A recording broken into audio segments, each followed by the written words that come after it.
ใจเสียงคลื่นคำบอกหลักธรรมให้คลายความเหงา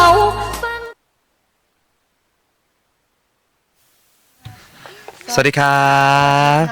ครับธรรมะสวัสดีครับขอต้อนรับกับพวกเราอีกเช่นเคยนะครับกับรายการขับ Wednesday ค่ะในทุกๆวันพุธนะครับในเวลา19:20ถึงเวลา20:00ครับวันนี้พวกเราอาจจะเลทนิดนึง เพราะว่าฝนเพิ่งหยุดนะครับพวกเราก็ไม่กล้าขับรถเข้ามาเพราะกลัวว่าจะเกิดอุบัติเหตุนะครับก็เลยวันนี้แต่ว่าถึงอย่างไรเนี่ยพวกเราก็จะรีบมาทำหน้าที่นี้อย่างเร็วที่สุดเท่าที่ทำได้เลยนะครับเพราะว่าเราอยากจะมอบเรื่องราวดีๆให้กับทุกๆคนในวันนี้นะครับวันนี้เราก็มาเข้ากันในหัวข้อนะครับก็คือเรื่องธรรมะในยุค 4.0 ใช่ค่ะครับจริงๆขอเกริ่นก่อนเลยนะคะว่าธรรมะขอโทษนะคะ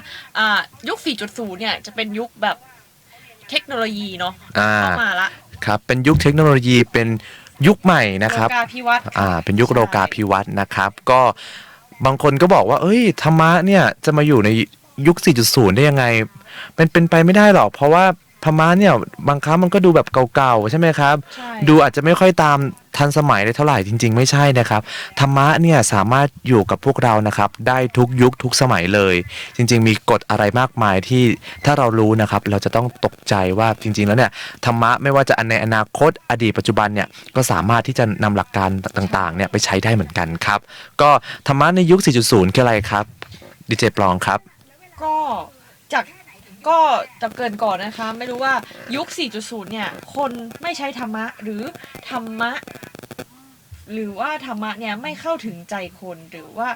ที่พระถ่ายทอดน่าเบื่อหรือว่าเพราะพระเนี่ยอาจจะถ่ายทอดน่าเบื่อโดยคนเนี่ยจึงไม่ค่อยใช้ธรรมะเห็นได้จากข่าวสารทุกวันนี้นะคะตามสื่อต่างๆทั้งโทรทัศน์หนังสือพิมพ์สื่อออนไลน์และโซเชียลมีเดียนะคะมีแต่เรื่องคลิปของคนที่ประหัตประหารทำร้ายกันนะคะทุกวันส่วนใหญ่ครับแต่ถ้าพิจารณานะคะสังคมที่วิวัฒนาการจากยุคไดอะล็อกมาสู่ยุคดิจิทัลหลายๆอย่างนะคะก็เปลี่ยนไปรวดเร็วตามสภาพค่ะไม่ว่าจะเป็นเศรษฐกิจและสังคมนะคะทำให้ชีวิตและไลฟ์สไตล์ของคนสมัยนี้พลอยเปลี่ยนไปด้วยนะคะจากสังคมที่ไม่ต้องเร่งรีบไม่ต้องแข่งขันนะคะก็เปลี่ยนมาเป็นใครไวก่อนใครได้นะคะอันไหนสะดวกก็อันไหนสะดวกสบายเนี่ยก็ช่วยไว้นะคะถ้ายากหรือใช้เวลามากก็จะพยายามเลี่ยงนะคะเช่นอาหารการกินเนี่ยก็จะไม่มีเวลาทำกินส่วนใหญ่นะคะก็จะไปซื้อกันข้างทางอะไรอย่างเงี้ยค่ะพูดง่ายๆก็คือว่าในธรรมะในยุค 4.0 เนี่ยหมายความว่าเป็นยุคที่เร่งรีบด่วนรวดเร็วทุกอย่างจะต้องพร้อมทันสมัยตามเทรนด์อะไรให้ทันใช่ไหมครับยุคนี้ก็การที่จะให้ธรรมะเข้าถึงใจคนทุกคนนะคะก็อาจจะต้องใช้สื่อออนไลน์นะคะใช่ครับสื่อออนไลน์อาจจะไม่ใช่วิทยุที่เราพูดกันทุกวันนี้แล้วเพราะว่าเดี๋ยวนี้ก็มีอินเทอร์เน็ตเนาะใช่ครับพวกเราก็เลยทางวัดฝ่ายหินของพวกเราเนี่ยก็เลยมีการปรับตัวอย่างรวดเร็วแล้วก็เอาเทคโนโลยีที่ทันสมัยเนี่ยมาใช้ไม่ว่าจะเป็นถ่ายทอดสดเลยนะครับก็คือเป็นไลฟ์สดลงทั้งใน YouTube แล้วก็สำหรับเพื่อนๆพี่น้องที่ฟังวิทยุอยู่ก็ได้ยินพวกเรานะครับที่สำคัญก็ลง Facebook อีกคือพูดง่ายๆคือไม่มีทางที่ใครจะไม่ได้ยินไม่รู้จักนะครับเพราะว่าพวกเราเนี่ยเผยแพร่ไปทุกๆทางเลยเพื่อที่จะให้ทุกๆคนเนี่ยได้รับชมแล้วก็ได้ฟังเรื่องราวธรรมะดีๆในทุกๆวันนะครับค่ะจริงๆแล้วนะคะในทำไมพระสงฆ์ที่กล่าวไว้นะคะนอกจากความรู้ธรรมแล้วต้องพึ่งแอปด้วยแอปค่ะในที่นี้ในบทอ้างอิงนะคะของราชรามันนะคะนักเขียนเบสเซลเลอร์นะคะเจ้าของผลงานโค้ชวิถีผิวพุทธนะคะก็ได้รับความนิยมอยู่ในขณะนี้แล้วก็มีความเชี่ยวชาญในการถ่ายทอดทำค่อนข้างลึกซึ้งนะคะให้เห็นเกี่ยวกับเรื่องที่ว่าหากพระสงฆ์ยังถ่ายทอดทำด้วยรูปแบบเดิมๆยิ่งจะผลักคนออกจากวัดเรื่อยๆค่ะเพราะฉะนั้นนะคะพระต้องปรับวิธีการนำเสนอรูปแบบใหม่ๆนะคะถ้าเป็นการเทศสิ่งที่เป็นขนบธรรมเนียมก็ควรรักษาไว้นะคะแต่วิธีการเล่าเรื่องเนี่ยจะต้องเปลี่ยนไม่อย่างนั้นนะคะก็จะไม่มีใครฟังค่ะ สังเกตนะคะว่าพระก็จะต้องเปลี่ยนรูปแบบในการเทศนาครับก็คือต้องมีการอาจจะเอาเรื่องราวที่เป็นประเด็นใช่ไหมครับอาจจะเป็นเรื่องราวข่าวอะไรต่างๆเนี่ยแล้วก็ใช่แล้วก็เอามาถกเถียงกันแล้วก็โดยใช้หลักธรรมะเนี่ยสอดแทรกเข้าไปใช่ให้คนฟังแล้วได้คิดตามใช่ไหมครับไม่ได้บอกเป็นหลักอย่างเดียวแต่ว่าเอามาผสมกับเรื่องให้มันดูน่าฟังมากขึ้นแล้วก็ดูน่าติดตามมากยิ่งขึ้นครับใช่ค่ะก็ในราชรามันนะคะเขาก็ได้กล่าวว่าทำไมพระสงฆ์ฝ่ายมหายานหรือติสนัตฮันหรือองค์ดาไลลามะเนี่ยถึงได้รับการยอมรับจากฝรั่งเศสและคนทั่วโลกเพราะว่าการถ่ายทอดธรรมะของพระสงฆ์ฝ่ายมหายานนั้นมีความร่วมสมัยโดยที่ยังรักษาธรรมเนียมไว้แต่ไม่ยึดติดธรรมเนียมแต่เมื่อหันมามองพระสงฆ์ไทยเกือบทั้งหมดเนี่ยจะยึดค่อนข้างยึดติดแต่เราไม่ได้บอกว่าพระที่ไทยเนี่ยจะยึดติดอะไรขนาดนั้นเนาะก็มีการเปลี่ยนแปลงค่ะครับก็ค่อยเป็นค่อยๆไปนะครับค่ะก็ถ้าทุกคนคงจะรู้จักองค์ดาไลลามะเนาะเพราะว่าเป็นพระที่แบบยืนอยู่เวทีระดับโลกที่ท่านสามารถเทศระดับโลกได้เลยใช่เพราะว่าท่านรู้ภาษาด้วยแหละใช่ครับที่สำคัญคือพระตอนนี้พระทุกพระสงฆ์ทุกๆคนทุกๆองค์นะครับก็มีการปรับตัวนะครับเพื่อที่จะมีวิธีการเอาตัวรอดในยุค 4.0 ก็พูดง่ายๆก็คือว่าไม่ใช่ว่าพระสงฆ์จะอยู่ไม่ได้ก็อยู่ได้ปกตินั่นแหละครับแต่ว่าทุกอย่างใช่ไหมครับเราก็ต้องมีการเปลี่ยนแปลงก็อย่างที่เราบอกกันว่าบนโลกนี้มันไม่มีอะไรแน่นอนฉะนั้นในเมื่อยุคสมัยเปลี่ยนไปเราก็ต้องเปลี่ยนไปตามถ้าเราไม่เปลี่ยนตามปุ๊บเราก็จะตกยุคไปเลยใช่ไหมครับแต่ตกยุคในที่นี้เนี่ยเราอาจจะตกในเรื่องของสื่อฉะนั้นสื่อในยุคปัจจุบันมีความสำคัญมากดีเจปองจะได้ไหมครับในยุคสมัยก่อนเนี่ยถ้าเราอยากจะโปรโมทอะไรสักอย่างหนึ่งเราจะใช้เป็นพวกใบปลิวใช่ไหมครับใช่สมมุติว่ามีคอร์สธรรมะสมัยก่อนก็จะแจกเป็นใบปลิวเบอร์ชัวไปว่าวันนี้มีจัดคอร์สธรรมะในเวลากี่โมงแต่ว่าในยุคปัจจุบันเนี่ยเบอร์ชัวก็ถามว่าใช้ได้อยู่ไหมก็ใช้ได้อยู่แต่มันสู้เราลงในมือถือไม่ได้ลงในแอปพลิเคชันหรือลงทาง Facebook อะไรไม่ได้เพราะว่าพวกนั้นเนี่ยบางคนเขาเล่นโทรศัพท์มือถือเกือบทั้งวันพอเราโพสอะไรลงไปปุ๊บแล้วมันเป็นเรื่องธรรมะปุ๊บบางคนก็จะมาดูบ้างถ้าสนใจแต่ถ้าเมื่อไหร่เราแจกโบรชัวร์บางคนก็ออกไปแล้วก็ทิ้งอะไรอย่างเงี้ยครับฉะนั้นมันก็ไม่ได้อยู่ถาวรแล้วทุกอย่างก็เปลี่ยนไปปัจจุบันเนี่ยโบรชัวร์ก็ลดบทบาทลงไปเยอะเลยหรือเอามาทำไว้เฉยๆแต่ถ้าเทียบแล้วโปรโมทในสื่อออนไลน์อาจจะไม่ใช่แค่โบรชัวร์อาจจะเป็นหนังสือด้วยเหมือนกันใช่ครับที่เราจะต้องบางคนก็ที่เก็บพกหนังสือหนักๆใช่ไหมครับก็เอาหนังสือต่างๆเนี่ยเอามาลงในอีบุ๊กลงในแอปพลิเคชันอ่านหนังสือก็ทำให้เราเนี่ยมีความสนใจมากยิ่งขึ้นใน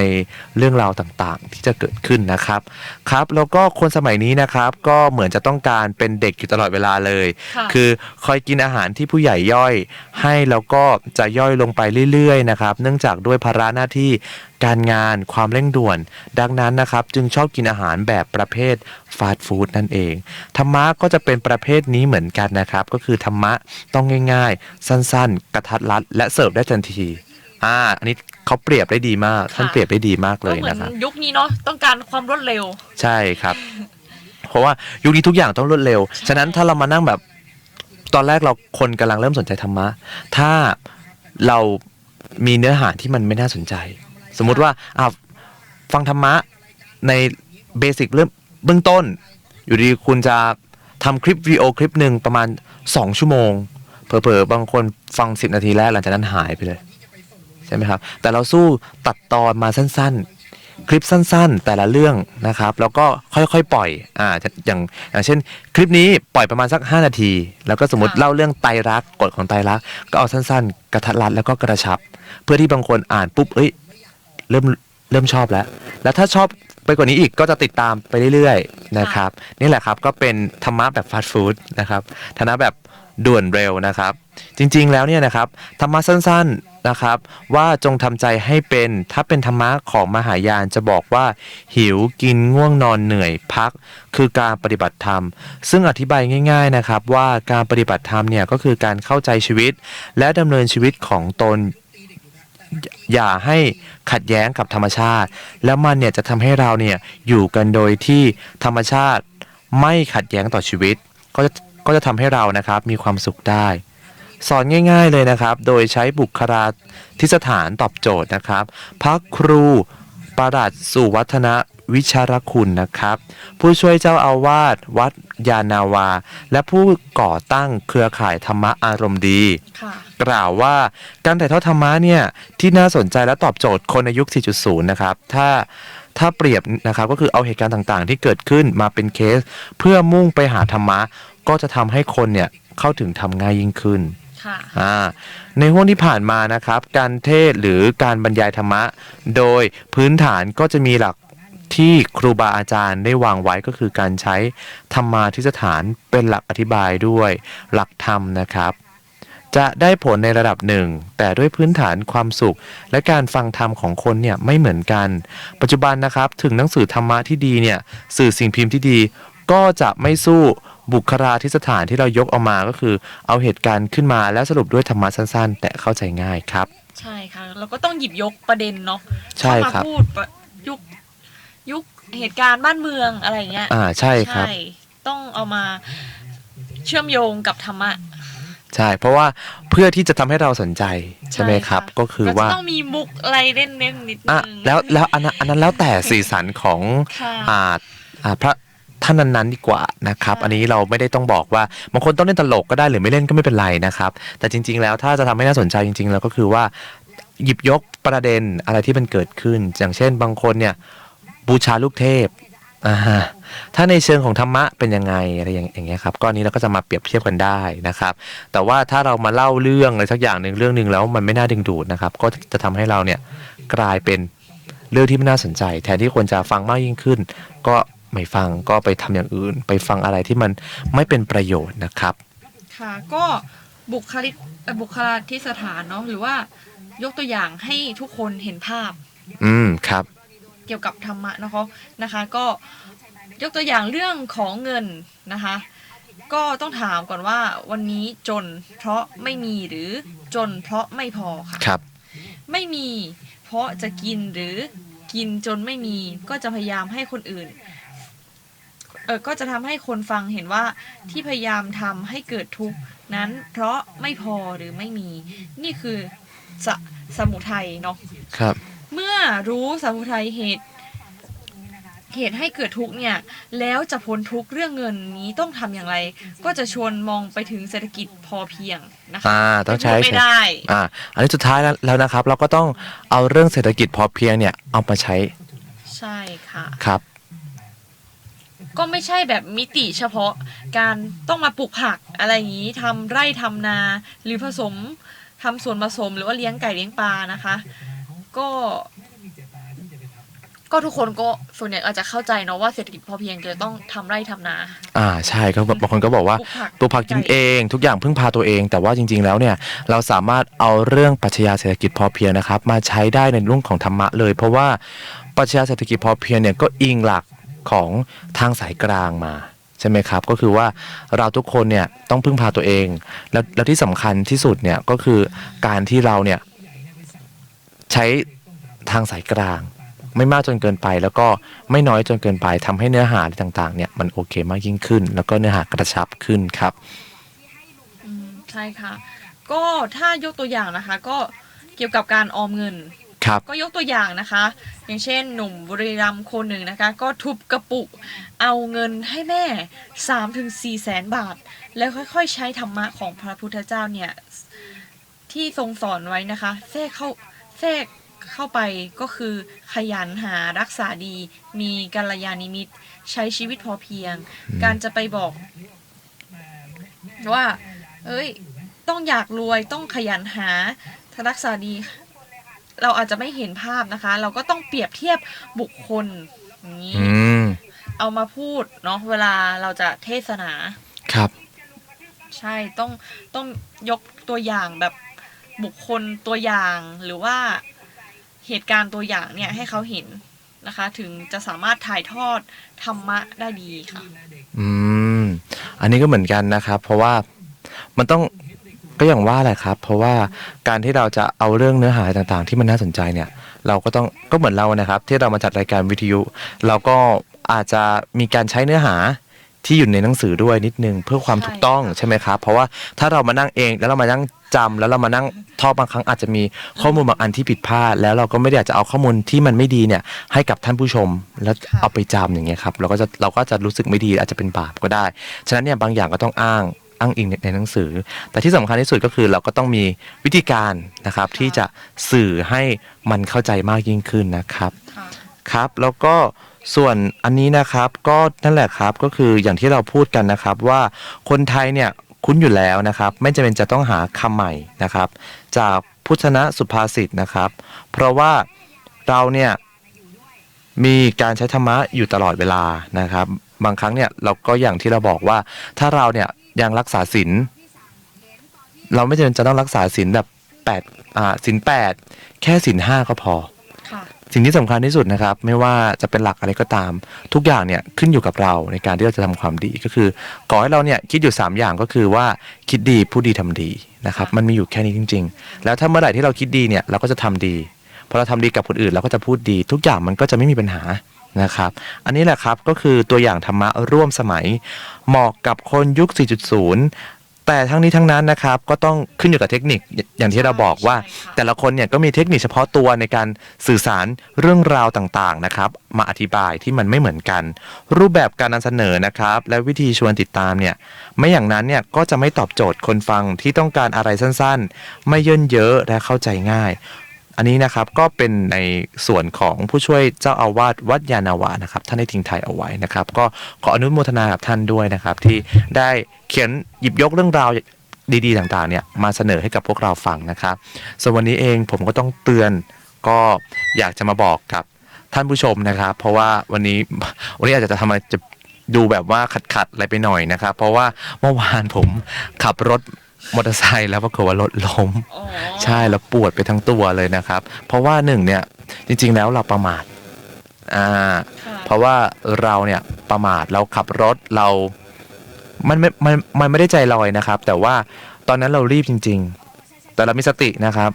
แล้วหลังจากนั้นมันก็ล้มไปเลยพอล้มไปปุ๊บเรารู้ตัวอีกทีหนึ่งโอ้โห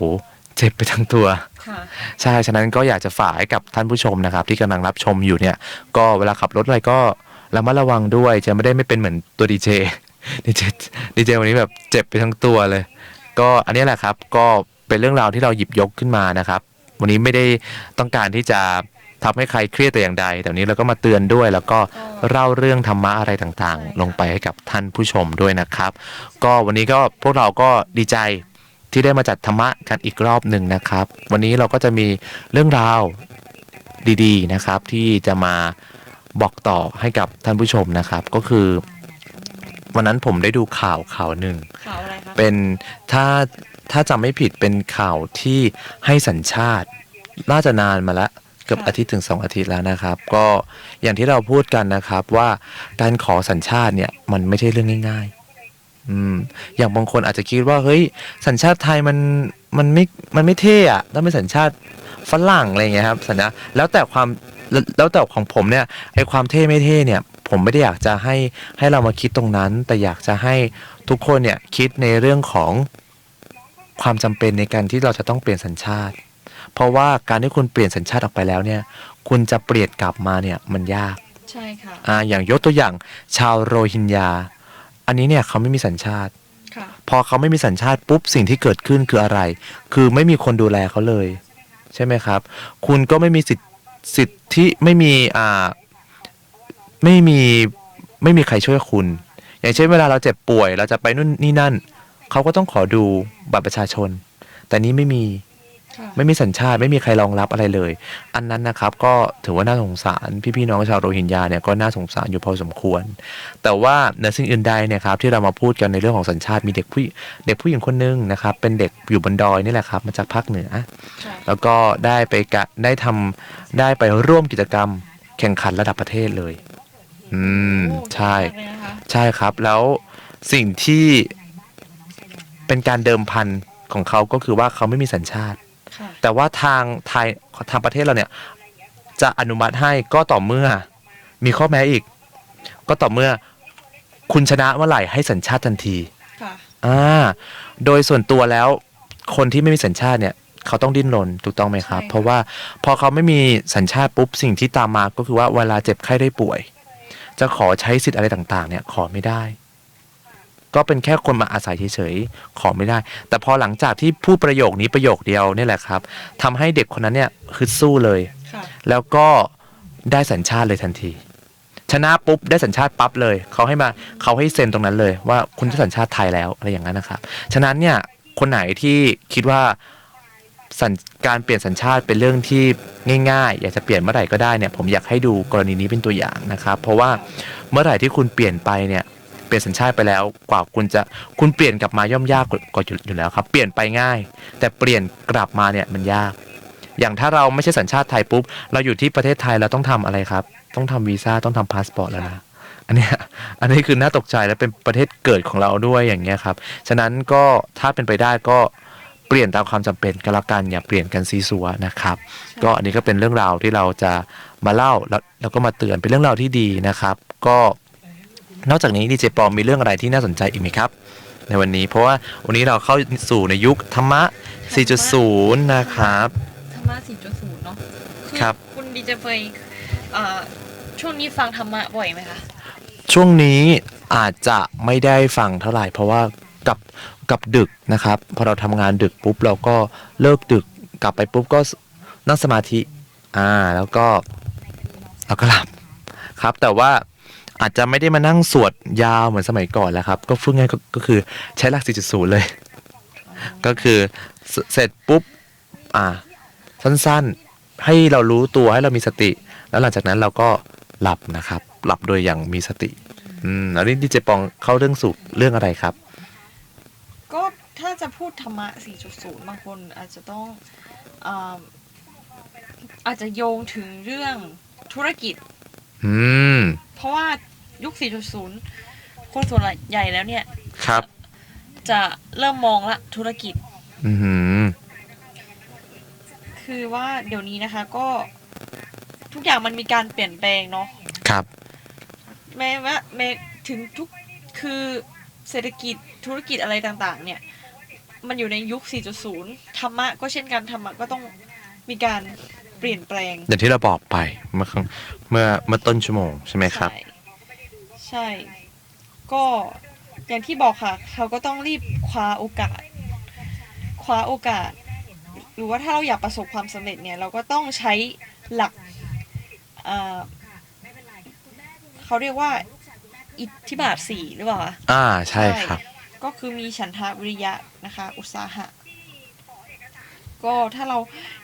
มีความที่อยากจะแบบทำให้ธุรกิจประสบความสำเร็จนะคะเราก็จะเอานำหลักทำพวกนี้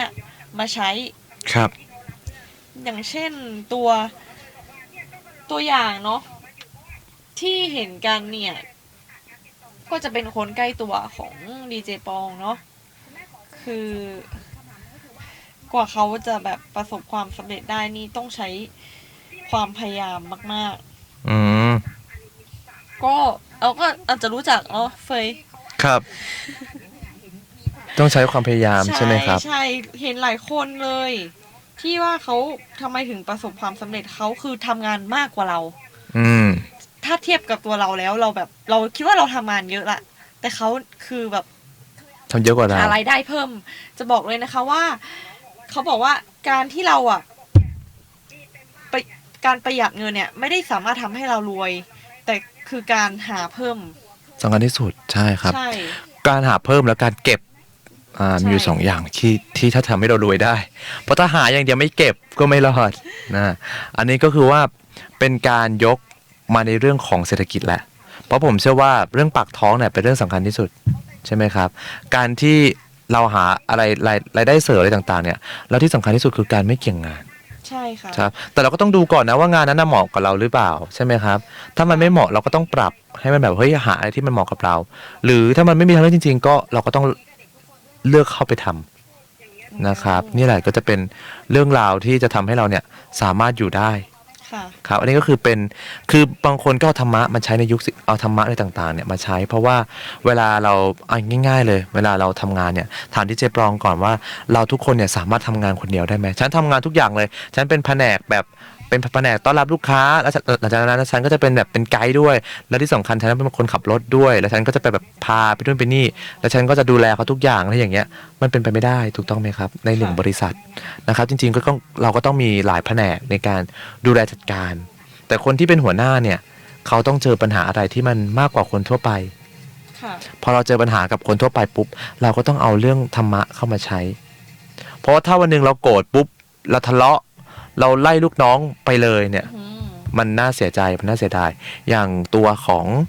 ผมที่ผมเคยได้ยินมานะครับก็คือว่าเป็นคนที่ผมรู้จักเขาทำงานอยู่ที่บริษัทหนึ่งสิ่งที่น่าแปลกใจก็คือว่าในทุกๆ4 ถึงในทุกๆ6 เดือนจะต้องมีคนลาออก6 ถึง 8 คนที่ไหนคะอันนี้ขอเป็นสถานที่แถวกรุงเทพเป็นบริษัทหนึ่งต้องมีคนลาออกทุกๆ6 เดือนแล้วลาออกไปปุ๊บไม่ได้ลาออกธรรมดานะครับลาออกเป็นทีมโอ้ทำไมออกเยอะขนาดนั้นเลยคะใช่เพราะว่า1คือเราไม่ได้จะกล่าวโทษเขาว่าเขาไม่ดีหรืออะไรต่างๆคือบางครั้งความเป็นหัวหน้าความเป็นหัวหน้าถามคุณดีเจปลองก่อนว่าถ้าเราเป็นหัวหน้าปุ๊บเราชวนลูกน้องไปต่างประเทศสิ่งที่เราจะต้องทำคืออะไรครับเราก็ต้องจ่ายค่าตั๋วเครื่องบินให้ใช่ค่ะใช่ไหมครับส่วนเรื่องค่ากินเดี๋ยวผมอาจจะจ่ายสำรองไปบ้างใช่ไหมครับหรือไม่ก็มาแชร์กันก็ได้แต่ว่าหลักๆเนี่ยคือค่ากินกับค่าที่พักสำคัญที่สุดแล้วก็ค่าตั๋วฉะนั้นการที่หัวหน้าพาไปปุ๊บหัวหน้าก็ถ้าหัวหน้าไม่จำเป็นที่จะต้องพาไปก็ไม่ต้องพาไปแต่อันนี้คือถึงขั้นที่ให้ลูกน้องไปโดยการไปกู้ยืมเงินของคนอื่นแล้วให้ไปด้วยกันเนี่ยครับอันนี้ก็คือแล้วเวลาทำงานปุ๊บอารมณ์เสียปุ๊บก็ด่าลาออกไปเลยอยู่ไม่ไหวก็ลาออกไปเลยไม่ต้องมาทำแล้วลาออกไปนะถ้าคิดได้แค่นี้ทำได้แค่นี้นะก็ลาออกไปเลยหาใหม่ได้คนเราฟังประโยคนี้ประโยคแรกรู้สึกยังไงครับก็รู้สึกบั่นทอนจิตใจไม่อยากทำแล้วครั้งแรกไม่เท่าไหร่ใช่เจออย่างนี้ทุกวันโอ้โหพอเจออย่างนี้ทุกวันสิ่งที่คนเราจะทำเนี่ยคือยังไงเราก็เครียดถูกต้องไหมครับใช่ค่ะพอเราเครียดเราก็ต้องหาทางออกที่มันดีๆค่ะเราก็ต้องลาออกในที่สุดใช่อันนี้แต่ว่าเราก็ไม่ได้สามารถไปเปลี่ยนคนคนหนึ่งได้ใช่ไหมครับคือคนที่เขาพูดแบบนี้เขาขาดอะไรไปครับเขาขาดธรรมะแสดงว่าเขายังไม่ได้ฟังธรรมะ 4.0 กันเลยก็ถึงจะบอกว่ายิ่งความทันสมัยของเทคโนโลยีเนี่ยเปลี่ยนแปลงสังคมมากขึ้นเท่าใดนะคะก็ดูเหมือนว่าวัตถุนิยมเนี่ยยิ่งทำให้ความเจริญทางด้านจิตใจเนี่ยกลับสวนทางกันครับคิด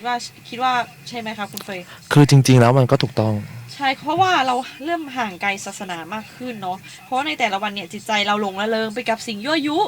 เป็นวัตถุต่างๆทั้งรูปรสกลิ่นเสียงถามหน่อยว่าคือคนก็จะไม่ได้มาโฟกัสตรงนี้ใช่อย่างพอสมัยก่อนผมถามหน่อยว่าพอสมัยก่อนปุ๊บไม่มีโทรศัพท์มือถือสามารถทำได้อย่างเดียวคือแค่โทรอย่างเดียว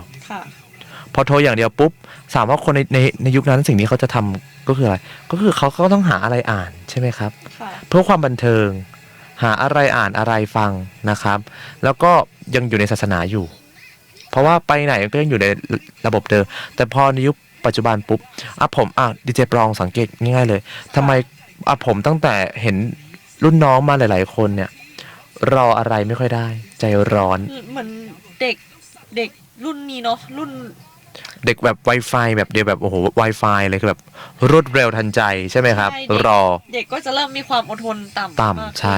อย่างสมัยก่อนผมพูดง่ายๆเลยเปรียบเทียบเลยว่าตอนที่โทรศัพท์ยังไม่เข้ามาโทรศัพท์ยังไม่ได้เข้ามาเป็นสมาร์ทโฟนเป็นโทรศัพท์เครื่องนึงกว่าคุณจะซื้อได้หลายหมื่นเลยอยู่นั้น4 เกือบ 50,000ยุคนั้นโนเกียใช่ไหมครับ3310ก่อนจะได้ซื้อนี่โอ้ยแพงจ่ายไม่ไหวใช่ไหมครับคนก็ต้องใช้วิธีการต่อคิวเราก็เลยมีตู้โทรศัพท์ใช่แต่ในยุคปัจจุบันพอทุกคนมีโทรศัพท์มือถือเนี่ยตู้โทรศัพท์ก็ไม่มีบทบาทลงเลยก็ไม่มีบทบาทอะไรเลยเหมือนเป็นวัตถุโบราณละค่ะเพราะว่าสมัยก่อนเวลาจะโทรศัพท์คุณจะต้องทำอะไรบ้างคุณจะต้องคิดว่าคุณจะไปนั่งต่อคิวเพราะจะมีคนมาใช้โทรศัพท์เหมือนกับคุณแล้วคุณก็ต้องเตรียมเหรียญเข้าไปเพื่อโทรบอกว่ามีเรื่องอะไรสำคัญก็ต้องบอกประเด็นหลักแล้วคนที่อยู่ข้างหลังเนี่ยก็ต้องรอ แต่ในยุคปัจจุบันต้องไปนั่งต่อคิวรอไหมครับ ไม่ค่ะ โทรเลย ฉันจะโทรตอนเนี้ยโทรเลย มันทำให้หนึ่งเราเราไม่รู้จักการรอคอย ค่ะ ใช่ไหมครับ เราทุกอย่างต้องได้ตอนเนี้ยต้องได้เดี๋ยวนี้ถ้าไม่ได้ตอนนี้นะฉันนะก็ไม่ทำแล้ว ค่ะ ฉันก็ไม่เอาแล้วนี่แหละครับ มันก็เป็นในเรื่องของยุคสมัยนะครับ พอไปยุค 4.0 ทุกอย่างเร็วหมด แต่ว่าบางอย่างที่เราควรจะรอ ค่ะ เรากลับไม่ได้รอ ค่ะ ฉะนั้นมันก็ไม่ใช่เรื่องที่แปลกครับ ที่ว่าเด็กในยุคปัจจุบันเนี่ยเขารออะไรไม่ค่อยได้ ใจร้อน ใช่ค่ะ อืม ถึงบอกว่ามีเด็กจากการผลสำรวจเนาะของโครงการชายวอตเนี่ยเขาถึงบอกว่าเขาสำรวจมาว่าเด็กเพียง 10%เนี่ยที่ประกอบกิจกรรมทางศาสนาอย่างสม่ำเสมอ และมีเด็ก 25%เนี่ยที่สวดมนต์ก่อนนอนประจำขณะที่เด็กมัธยม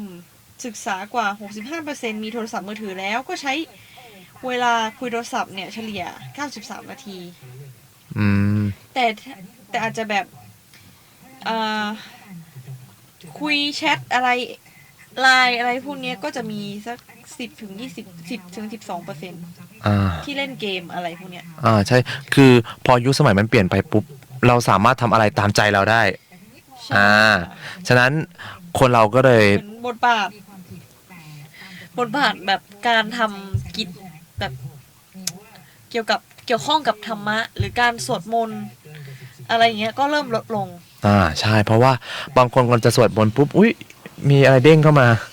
ขอเข้าไปดูหน่อยยาว ดีเจเฟยว่าดีเจเฟยมีทางออกยังไงคะ จริงๆแล้ว เรื่องนี้คือสำคัญที่สุดคือ เราต้องปรับธรรมะ ค่ะ ให้น่าสนใจ อย่างตัวดีเจชอบธรรมะได้ก็เพราะว่าหลังจากที่ไปได้ฟังเทศน์ครั้งแรกของตัวดีเจเลยที่เริ่มสนใจธรรมะก็คือฟังของพระมหาสมปองในยุคแรกๆเลย ยุคที่แบบไปพุทธมณฑล ฉันก็ฟังค่ะ อันนี้คือไปฟังแบบทุกปีจะไปเข้าค่าย แล้วพระมหาสมปองก็จะเทศน์ทั้งวัน แต่ว่าการเทศน์ให้เด็กปุ๊บเนี่ยถ้าเราเป็นทางการผมถามดีเจปลองหน่อยว่าเด็กเบื่อไหม เบื่อค่ะ ดิฉัน เด็กป .4 อย่างเงี้ย แล้วในยุคปัจจุบันความเด็กสมาธิสั้น ค่ะ รวมไปถึงผมด้วยผมก็สมาธิสั้น ถ้าไม่มีอะไรที่ดึงมานิดนึงไม่ทำแล้วไม่สนใจแล้วไม่อยากทำแล้วนี่แหละครับ มันก็เป็นอะไรที่เราต้องปรับตามคือพูดง่ายๆก็คือว่าถ้าจะทำให้ธรรมะน่าสนใจตัวของดีเจทั้งสองคนเนี่ยตอนนี้รู้แล้วว่าต้องปรับรูปแบบยังไง ให้เราแบบมีคนฟังมากขึ้นใช่ไหมครับ แล้วก็มีคนที่อยากจะเรียนรู้ธรรมะมากยิ่งขึ้นฉะนั้นเราก็ต้องปรับตัวนะครับ อันนี้ก็เป็นสิ่งที่พวกเราฝากทิ้งท้ายเอาไว้ในยุค 4.0 นะครับคือไม่ว่าเรื่องอะไรก็ตามนะครับไม่ว่าจะเป็นเรื่องธรรมะก็ดีหรือเรื่องการทำงานอะไรต่างๆเราก็ต้องปรับตัวจริงเราเข้าถึงได้นะคะเพราะว่าเดี๋ยวนี้ก็มีสื่อออนไลน์เนาะ ใช่คุณพิมพ์คำว่าธรรมะไปเนี่ยเยอะเลย เจอใน YouTube เยอะเลยฉะนั้นพุทธศาสนิกชนที่ดีถึงแม้คุณจะไม่ได้มาเข้าวัดอะไรบ่อยสำคัญที่สุดคือคุณมีศีลแล้วหรือยังคุณในแต่ละวันเนี่ยคุณคิดดีพูดดีทำดีแล้วหรือยังถ้าคุณทำได้จบแค่นั้นเองใช่บางทีเราต้องการขัดเกลาจิตใจตัวเองเนาะเ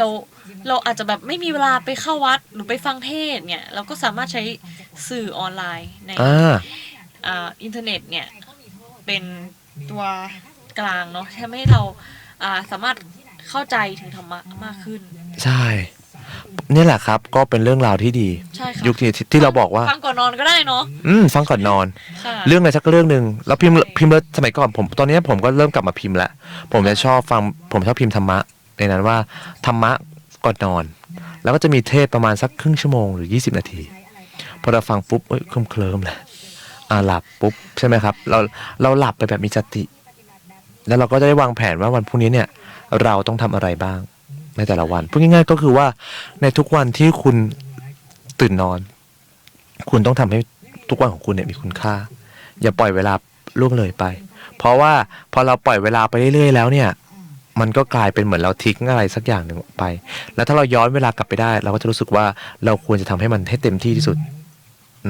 ใช่ค่ะฉะนั้นก็อยากจะฝากเอาไว้กับทุกคนเลยนะครับวันนี้ก็เวลาก็หมดแล้วนะครับก็20:00 นพอดีเราก็เลยคิดว่า ไม่ว่าจะยุคไหนนะครับแล้วยิ่งเป็นยุค 4.0 ก็ดีในยุคปัจจุบันนะครับทุกอย่างก็รวดเร็วทันใจหมดนะครับแต่ว่าเราอย่าลืมนะครับว่ายังไงเนี่ยต่อให้คุณจะเร็วแค่ไหนก็ขอให้ทุกคนเนี่ยทำอะไรอย่างมีสติ ใช่ ใช่แล้วก็ถึงแม้ว่ายุค 4.0 มันจะเป็นยุคที่รวดเร็วแต่เราก็อย่าเพิ่งใจร้อน ใช่เราก็ต้องมีความอดทนเนาะ ใช่อดทนอดกลั้นกันนิดนึงนะครับเพื่อที่จะไม่ให้ปัญหามันเกิดขึ้น ใช่ค่ะ ครับวันนี้พวกเรานะครับทั้งสองคนนะครับทั้งตัวดีเจปรองแล้วก็ตัวของดีเจเฟย์ฟามิงโกนะครับ ค่ะ ก็ต้องขอลาไปก่อนนะครับ พบกันใหม่นะคะ ทุกวันพุธนะคะ เวลา1 ทุ่ม 20 นาทีถึง 2 ทุ่มค่ะ ครับก็วันนี้ก็ขอลาไปก่อนนะครับก็พบกันใหม่นะครับใน EP ในครั้งหน้า ค่ะ สำหรับวันนี้นะครับก็สวัสดีครับธรรมะสวัสดีครั ส บ วัสดีค่ะ สวัสดีครับ